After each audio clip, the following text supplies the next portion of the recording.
Greetings, my dear viewer. You're on the channel The Price of Cheating. The channel is for those who appreciate traditional family values and condemn adultery. So be sure to subscribe to the channel. Let's get started. Sophia was the first to express her concern. Is everything okay between you and Mom? It seems like you're drifting apart. I tried to give her a reassuring smile, though she was already 23 and told her everything was fine. But as I said those words, doubt started creeping in. Was everything really okay?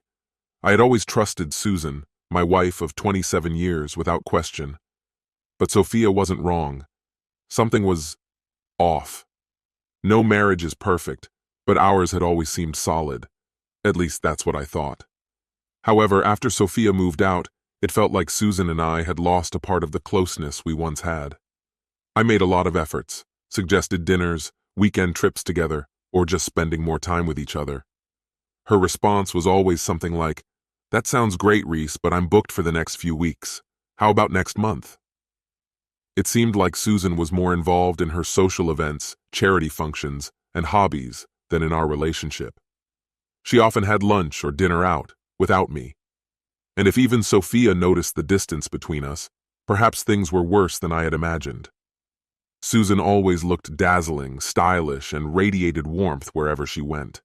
As for me, I wasn't in bad shape either. Successful career, stable income, and I kept myself fit, even though I was nearing 52. My thoughts drifted back to happier times. I remembered our wedding day, almost perfect, except for the slightly awkward best man speech, which included some wild stories from my bachelor party. Funnily enough, I don't remember much from that night. But one thing stuck out clearly. At Susan's bachelorette party, there had been a strange moment. Her best friend, Alexander Brown, was there with her and her girlfriends. At the time, I didn't think much of it. They had always been close, and for some reason, I assumed that Alexander might be gay. There had never been any signs of a romantic partner, male or female. They often went out for drinks or lunch together, and though it bothered me a little, I eventually decided to bring it up with Susan. She brushed off my concerns, assuring me there was nothing romantic between them and there never would be. I had no reason not to believe her. Susan always took pride in her honesty and straightforwardness. After our wedding, we moved to a new city for better career opportunities, and life moved on. We both made new friends, and I wasn't opposed to Susan seeing Alexander less frequently, although they continued to keep in touch from time to time. The years passed, and 4 years after the wedding, our daughter Sophia was born, our only child. Susan easily embraced her role as a mother, and it seemed we were both content. But after Sophia moved out, Alexander found a job near our home, and Susan seemed pleased to rekindle her connection with him. Their dinners and meetings became more frequent. Now, I couldn't shake Sophia's words from my mind. She was right. There was a distance between Susan and me. I felt neglected, and Sophia's absence didn't help. Looking at photos of Susan and Alexander on social media didn't bring me peace either. Some comments even asked if Alexander was her husband. Everything reached its peak at Susan's 49th birthday party, which we hosted at our house. That evening, Susan hardly left Alexander's side, laughing and chatting with their mutual friends all night. To an outsider, it might have looked like they were a couple. Even our neighbor, Madison, noticed. She quietly approached me, her face showing concern. "Reese, are you okay? You seem a little distant tonight." I tried to brush it off, but Madison persisted, and eventually I opened up. "Do you think everything is okay between Susan and me?" I asked uncertainly. "I know Alexander is just a friend, but if you and I spent that much time together, wouldn't we become something more?" Madison thought for a moment. "Maybe," she answered cautiously. "Friendships can evolve." Shortly after, Susan approached me, her gaze sharp. "What were you talking about with Madison? And what's this feeling like you're being ignored?" I sighed. "I just said that tonight my wife found time for everyone, except me. We're hosting guests, Reese. I can't be by your side the entire time." "But you weren't with anyone else either," I countered. "You spent the whole evening with Alexander." Her eyes flashed with irritation. "What are you even talking about? You're being ridiculous and childish." "We're just friends. His gender doesn't matter," she insisted firmly. Really? I replied, tension evident in my voice. Because it seems to me there's something more between you two. I can't shake the feeling that you're hiding something else. There's nothing like that, she snapped, irritation flashing in her eyes. You're blowing this out of proportion. She spun on her heel and left without another word. Perfect. Out of all days, I picked her birthday for an argument. Guilt washed over me, but the irritation still gnawed at me. We remained silent for the rest of the evening, and nothing changed in the following week. I tried to apologize, but my words felt hollow. Susan seemed completely unbothered. Then, in one of the rare moments we actually talked, she casually mentioned that Alexander had invited her for the weekend. Was she testing how far she could push it? The fact that I even thought that showed how broken our connection was. When trust is shattered, rebuilding it feels nearly impossible. Are you serious? After everything that's been going on between us, this is your choice? We're just friends who enjoy spending time together. It's not a big deal. I just need a little break, she explained calmly, as if that could make everything right. Really? I muttered bitterly. I suggested plenty of things for us to do, and you rejected every single one of them. But you made time for this, I added, feeling the irritation grow. When are you going to take a break from us? Susan lowered her eyes. We're going next weekend, to Milan. That hit hard. So you've already made up your mind, the city we dreamed about for years, and suddenly you find time. How convenient. Her voice softened as if she were trying to minimize the damage. Reese, I know you don't like it, but it's just a short trip. There's nothing romantic about it. There's nothing intimate between us. You can't dictate who I'm friends with. Honestly, your jealousy is the real issue here. I don't want to control you. I never did, I said, feeling my throat tighten with emotion. But yes, I am jealous. He's getting the best of you, your time, your energy, all of it. You're emotionally attached to him, and now, trips together too. You're misunderstanding everything. We're not dating. I love you, not him, she replied, almost defensively. Do you really love me? I asked, doubting. Because it doesn't feel that way. Do you talk to him about us? About our relationship? She hesitated, clearly flustered. Sometimes. He helps me understand your point of view, helps me think things through. And how's that working out? I said sarcastically. I doubt he sees things the way I do. You're even further away from me now than before. Do you talk to him about our intimate life too? Not really. Just briefly. Come on, Susan. Even you must see that's a line you shouldn't cross. That's personal. You share more with him than you do with me. It feels like you're in a relationship with him, not with me. That's not true, she replied with desperation in her voice. I'm still your wife, but I can't just abandon him. You're already leaving, I said coldly. You made the decision without me. Since when did my opinion stop mattering? You matter, she whispered, but the words felt hollow. No, what matters is you and Alexander, not me, I said. As the date of her departure approached, it seemed like even she started having doubts, but her resolve didn't waver. By the time she left that Friday morning, I was relieved to be at work, avoiding the awkward goodbye. Later, all I received was a simple message. A brief, impersonal farewell. I love you, and every moment we spend together is priceless to me. I'll be back before you even notice I'm gone. I'll call you later. Those were my last words to her, but when she left, a storm of emotions overwhelmed me. I hesitated, unsure whether I should go to a bar to drown out the noise in my head or visit my sister Tracy. We often argue, but when things get serious, she's always ready to defend me, even if it means redirecting her anger towards Susan for my sake. In the end, I did neither. Instead, I stayed home, alone with my thoughts, letting the silence seep into my mind as I reflected on the state of our marriage. Decisions had to be made. I knew it couldn't go on like this. That evening, Susan called. I almost didn't answer, but I picked up, trying to speak in a steady voice. Hello? Hi, dear. We arrived safely and the hotel is just amazing. I just wanted to let you know, she said warmly. Thank you for telling me, I replied, feeling my voice turn indifferent. At least now I know you're okay. I added after a pause. She continued, "Today we'll spend the day exploring the city." "Sounds like you're having fun," I mumbled, feeling the sting of her visiting places we once dreamed of going together. "I'll make a wish for us to come here together someday," she said, trying to lift my spirits. "It won't be the same now, Susan," I quietly said. "This was something we were supposed to experience together." "Please, Reese, don't start another argument," she sighed. "I regret how things have turned out, and I'm sorry I left the way I did. But I can't stop thinking about you. I promise, nothing is happening between us. Nothing inappropriate." Her words sounded as if she were speaking to a child. "But you're still in another country with another man, Susan. That means something," I threw back. Her voice grew irritated. "You're just impossible." And then the call ended. Loneliness engulfed me. Saturday night passed with no further calls. Social media offered no relief. Milan looked enchanting, and scrolling through those posts only worsened my mood. Some of our relatives even asked where I was, and the answer was always the same: out with friends for the weekend.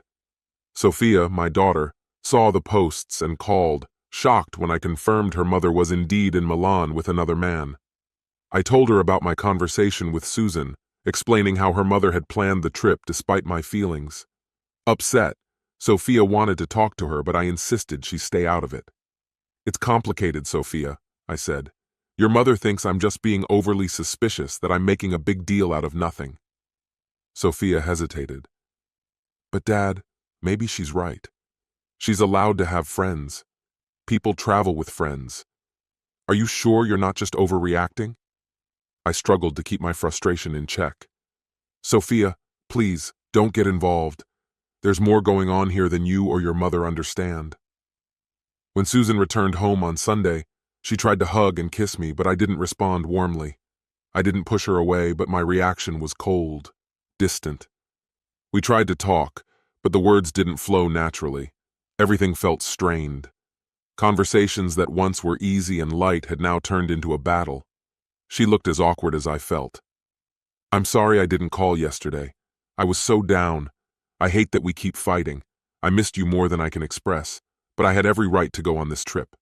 We need to have a serious talk, Reese, to figure out where we stand." "Talk? Or are you just trying to make me see things from your perspective?" I asked bitterly. "What if I decided to go with Madison for a weekend to the Caribbean? How would you feel about that?" Her expression showed I'd surprised her. "That's not the same. Madison is divorced." "And Alexander is single," I noted. "So what? Madison has feelings for you," she retorted. "Are you saying Alexander doesn't have feelings for you?" I pressed, watching her discomfort. "Has he ever told you he's in love with you?" She looked shocked. "What? No, we've never even thought about something like that." But there was uncertainty in her eyes. "But you know he loves you, don't you?" Riz stared at her intently, his voice tense. "You understand what I'm saying, right? The way he pays attention to you, how he listens. There's clearly more going on than you're admitting." His words hung in the air, filled with unspoken truths. "That's why I can't just let this go. Think about it. Feeling something for someone for so long, knowing it will never grow into anything more. You can't keep both of us in your life, Susan," he added, his tone even but tinged with frustration. "If you keep him around, you're just holding on to the past. Who knows? Maybe this weekend he'll meet some charming woman and you'll be left clinging to him. It's affecting us. Right now, I feel like you're pushing me away." "We've always been independent, strong people, Riz," Susan responded softly, but there was a defensive edge to her voice. "We've never relied on each other for everything." But her answer barely touched the growing irritation inside him. He sighed bitterly, his thoughts spilling out in a surge of resentment. "I can't accept that the woman who should care about me the most is putting her friend first. You spend so much energy on everyone else, especially Alexander and your girlfriends, and there's nothing left for us. When he showed up at our door and asked to come in, I was shocked." "She's not here, Riz," he said when Alexander arrived at their doorstep. "She's at work." "I know," Alexander replied calmly. "I came to see you." Riz's suspicions deepened. "Of course, you're her confidant. I suppose you know everything we've been talking about. She's my friend, Alexander said, trying to be reassuring. You don't have to worry. If I were a woman, we wouldn't be having this conversation. His voice was steady, but Riz felt there was something more beneath the surface. Don't fool yourself. Even if you think it means nothing, it's still a problem if we're drifting apart and no longer sharing our lives. Riz finally asked the question that had been tormenting him. What do you two talk about? Alexander shrugged slightly. Oh, everything. Ideas, thoughts, plans, hopes. All of that, huh? Riz's voice dripped with sarcasm. And probably a lot more too. Silence settled between them as Riz tried to process what had been said. That's what I miss, he finally admitted. We used to talk like that. Now it's all about the house, bills, family matters. Alexander listened quietly before noting, You still seem to have a good time when you go out for dinner or lunch together. Riz nodded. Yes, of course, I enjoy her company, but it's supposed to be fun. Do you know how many times I've tried to organize something romantic for her? But now it feels like I've lost the woman I used to dream about. Alexander paused, letting Riz's words sink in. Finally, Riz shook his head. You have a better connection with her than I do. Riz, Alexander urged, just talk to her. Tell her how you really feel. She loves you. You know that. I've tried. Riz's voice was full of frustration. But she always reduces it to jealousy or control. She thinks I'm obsessed with sex or trying to dominate her. It hasn't helped. She's already gone. Don't say that, Alexander insisted. Susan would be devastated if she knew you felt this way. She truly loves you. Riz let out a bitter laugh. I never thought it was this bad. I always thought it was just me being paranoid. Trying to help, Alexander suggested, I could stop seeing her if that would help. I don't want to cause problems between you. Riz looked at him with a mix of gratitude and disappointment.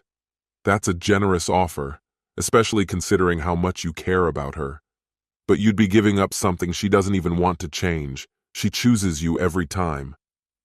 The reality of their situation hung over them like a heavy weight, impossible to ignore. You're a better friend to her than she is a wife to me, Riz said quietly, but the truth was undeniable. After that, he walked Alexander to the door, his patience worn thin. And Alexander, he added with a final warning, don't come here again. Next time I won't be so polite. Later that evening, Susan approached Riz, her expression serious.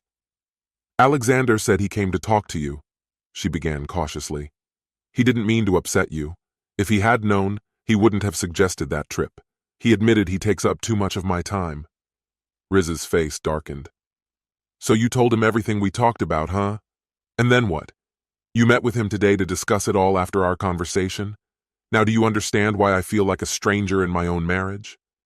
But Susan saw things differently. She continued, still focused on Alexander, unaware of the growing rift between them.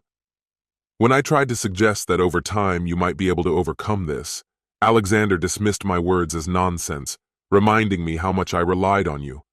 Funny, isn't it? How his words seem to carry more weight than mine. But is it really surprising? Susan continued in a sharp tone. No one, including you, has the right to dictate my decisions. I'm not denying that I've been lost lately with my priorities scattered, but there's nothing appealing or romantic about that. If I truly believed you were having an affair with him, I wouldn't have hesitated to throw you out of the house.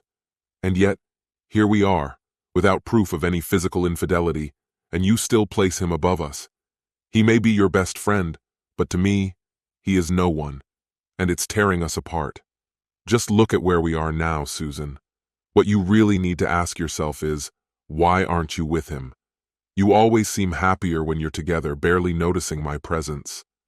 Before that trip with him, everything was only about what the two of you wanted with no regard for my feelings. This isn't love, Susan. It's blatant disrespect. I'm sorry. I really do love and respect you, but you always seemed so unshakable, so reliable. But that's not the full picture, Susan. What we had was a source of strength for me. We were supposed to be a team, supporting each other. Here's a challenge for you. How about not mentioning this conversation to Alexander, though I'm sure he'll ask? Forget it. I've had enough.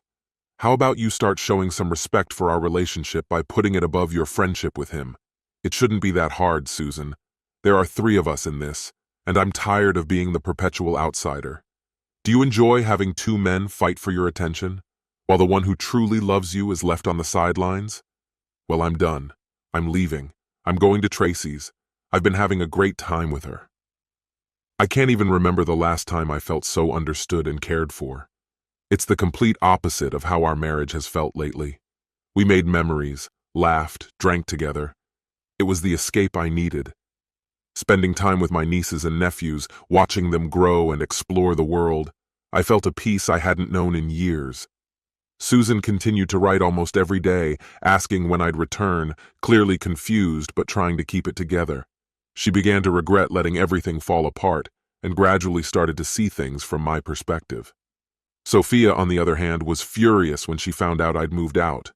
Her mother would call her constantly, crying, begging me to come back home. I agreed to meet Sophia for dinner to explain the situation. We chose a nice restaurant, only to find Susan and Alexander already seated together, laughing as if nothing had happened. The moment we saw them, I considered turning around, but Sophia wasn't having it. She stormed over to their table. "How could you?" she demanded. "You call me on the phone crying about how hard it is without Dad, and now here you are laughing with him." Sophia's words hit like a slap. Susan and Alexander froze, her face turning red with shame, while I stood back, calmly watching the scene unfold. But Sophia wasn't done. "I don't blame him for leaving you. You're selfish and completely self-absorbed." Then she turned her fury on Alexander. "And you? What do you think you're doing, trailing after a married woman for years like some pathetic puppy?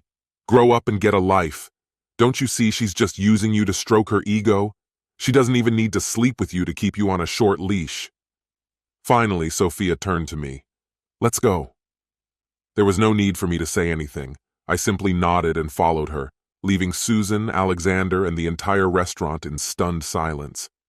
I knew this moment was inevitable. Sophia barely made it to the car before breaking down in tears, and I helped her into the passenger seat. It took her a few moments to gather her strength and speak. "I'm sorry, Dad.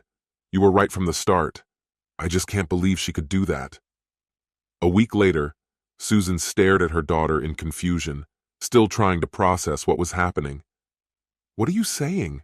Your father went to the Caribbean with Madison?" Her voice trembled. "Yes, Mom. And you know what? Maybe you were right all along. If it's okay for you to date someone, why shouldn't Dad have a girlfriend too?"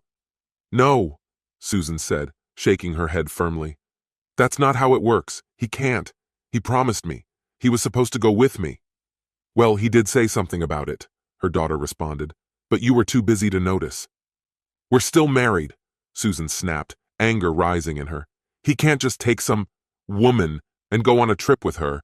It's wrong." "Mom, calm down. It's not what you think. They're just friends." Her daughter sighed. "I understand where you're coming from, but it's different. She's not trying to win him over." She paused, and then asked quietly, "And honestly, why does it bother you so much now? You've kept your distance from Dad for so long, focusing on everything but him." "That's not what I meant," Susan mumbled quietly, her tone softening. "It's just, he was always there, even when I wasn't trying." "Maybe that's the problem," her daughter replied sharply. "Maybe you should start trying, and soon. This trip might be innocent now, but if you keep pushing him away, things will change. There are plenty of women who wouldn't hesitate to get closer to Dad." Her words struck like a blow, leaving Susan speechless, too stunned to respond to her daughter's blunt honesty. Meanwhile, Reese wondered how things had come to this. Madison had supported the plan from the start, the plan originally suggested by Sophia. It was Sophia who thought they needed a break, and Madison had agreed. This trip was a last attempt before a possible divorce. It was simple. 2 friends exploring new places. Madison was easygoing, lighthearted, with a good sense of humor, like a breath of fresh air. During the trip, her optimism became a real comfort to him. She reminded him of what he had been missing with Susan. Yet he was surprised when Susan showed up at the airport upon their return. He had expected an argument, anger, or accusations. But instead, Susan greeted Madison with unexpected politeness, catching both him and Madison off guard. "Madison," Reese began cautiously, "could you leave Susan and me for a moment? Maybe grab a coffee while we talk. We'll go home together afterward." Madison smiled at Susan, wished her well, and left, leaving Reese and Susan alone in the quiet, nearly empty airport waiting area. "I'm sorry, Reese," Susan said softly. "I never really understood how much I hurt you. I missed you, more than I could have imagined." Reese didn't know how to respond. Lately, Alexander had been going through a similar crisis with Sophia, forcing Reese to confront uncomfortable truths in his own marriage. "I wanted you to pay attention to me, Reese," Susan admitted, her voice barely audible. "But instead I pushed you away, and now I see how wrong that was. I was terrified that our marriage, our friendship, was over." Reese sighed, his emotions feeling distant. "This doesn't fix everything, Susan. You've put others before me for too long." "But I care about you," she said, her voice trembling. "I love you." For a moment, Reese almost told her he loved her too, out of habit. But something stopped him. Was that love still there? That deep connection had felt lost for so long. Susan's face darkened, her eyes widening with fear as she sensed his hesitation. "Please, Reese," she pleaded, "give me another chance. We've been married for 27 years. We can't throw all of that away because of some friendship." "It's not just about that," Reese said, shaking his head. "It's about respect, trust, and being a priority. You've been putting me second for years, Susan. I don't know if I can keep living like this." Tears welled up in Susan's eyes. "I've messed everything up. I took you for granted, thinking you'd always be there. That trip to Milan, I convinced myself that you were just jealous, trying to control me, but I was wrong. I wanted to prove I didn't need you." "But how can you call it independence?" Reese replied with quiet sadness. "If you've spent so much time depending on someone else." Her anxiety was evident, and her words sounded nervous, as if she was desperately trying to find the right arguments to convince me. "Please, just give me a month. I'll show you. I'll prove it. I know you don't trust me right now, and I understand that. So let me prove my point. Just 1 month. That's all I'm asking for." She paused for a moment, gathering her thoughts, then continued. "And if everything goes well, if you're happy, we can continue. We can extend it for another month."